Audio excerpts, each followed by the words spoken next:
সরকার গঠনের পথে বিএনপি, নির্বাচন পরবর্তী ব্যস্ততা বেড়েছে দলটির নেতাদের। বিকেল থেকে বিএনপি চেয়ারম্যানের গুলশান কার্যালয়ে তারেক রহমানের নেতৃত্বে চলছে নীতি নির্ধারণী বৈঠক। সবশেষ খবর জানবো আমরা, আমাদের সহকর্মী শাহনুর ইসলাম আছেন সেখানে। শাহনুর, একটু জানতে চাই যে সেখানে কারা কারা যোগ দিয়েছেন, বৈঠকের এজেন্ডা সম্পর্কে কি জানতে পেরেছেন, এবং সবচেয়ে বড় বিষয়, দেশের মানুষেরও নিশ্চয়ই আগ্রহ যে মন্ত্রিসভায় হয়তো কারা থাকতে যাচ্ছেন। আসলে বাস্তবতা কি, সেখানে কি কি তথ্য আছে আপনার কাছে?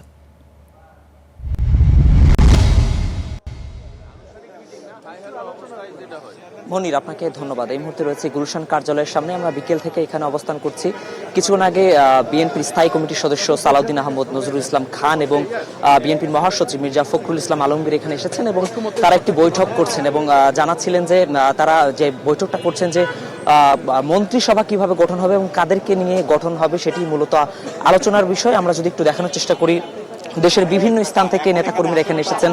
বিকাল থেকে তারা এখানে অবস্থান করছেন এবং জানার চেষ্টা করছেন যে মন্ত্রিসভা যে গঠিত হবে কাদেরকে নিয়ে গঠিত হবে, এবং এটির কিন্তু এখন পর্যন্ত কাদেরকে নিয়ে গঠিত হবে জানা যায়নি। তারা যে বৈঠকে রয়েছে সে বৈঠক শেষ করে আসবেন এবং সংবাদকর্মীদের সাথে কথা বলবেন। তারপরেই আমরা আসলে পুরো বিষয়টি ক্লিয়ার হবে যে আসলে মন্ত্রিসভা কিভাবে গঠিত হবে। তারা কিছুক্ষণ আগেই এখানে এসেছেন এবং প্রবেশ করার আগে সংবাদকর্মীদের সাথে কথা বলেছেন এবং জানিয়েছিলেন যে যেহেতু নিরঙ্কুশভাবে বিএনপির একটি জয় হয়েছে, বাংলাদেশের মানুষ দীর্ঘদিন পরে তাদের ভোটাধিকার ফেরত পেয়েছে, তারপরে ভোট দেওয়ার পরে যেভাবে নিরঙ্কুশ জয়ে বিএনপিকে ক্ষমতা হস্তান্তর করেছে, তারা চাচ্ছিলেন যে বাংলাদেশের মানুষের পক্ষে কাজ করবে এবং বিগত সময়ে যেভাবে বাংলাদেশের মানুষ বৈষম্য শিকার হয়েছিল, 5 আগস্টের পরে নতুন যে সরকার গঠন হয়েছে এই সরকার যেন মানুষের পক্ষে কাজ করে এবং অভ্যন্তরীণ যে সংকটগুলো রয়েছে সেই সংকটগুলো যেন বিএনপি নিয়ে কাজ করে।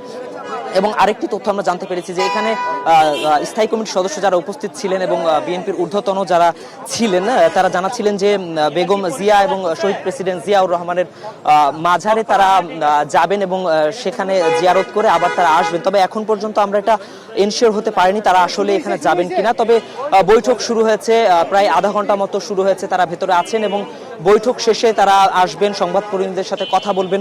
আরেকটি তথ্য জানিয়ে রাখি, সংবিধানের 148 অনুচ্ছেদ অনুযায়ী নির্বাচনের 3 দিনের মধ্যে সরকার গঠন করতে হয়। যেহেতু এখন পর্যন্ত গ্যাজেট প্রকাশ হয়নি, যে কারণে সরকার কিভাবে গঠন হবে সেটি এখনো জানা যায়নি। তবে আমরা জানতে পেরেছি যে আগামীকালকের মধ্যে যদি গ্যাজেট প্রকাশিত হয় তাহলে পরশুদিন, অর্থাৎ আগামী পরশুদিন 15 তারিখে সরকার কিভাবে গঠিত হবে সে বিষয়ে আরো তথ্য জানা যাবে। আমরা বিকেল থেকে এখানে অবস্থান করছি মনির, এবং দেশের বিভিন্ন এলাকা থেকে নেতাকর্মীরা এখানে এসেছেন। বিএনপির চেয়ারম্যান তারেক রহমানের সাথে সৌজন্য সাক্ষাৎ করেছেন।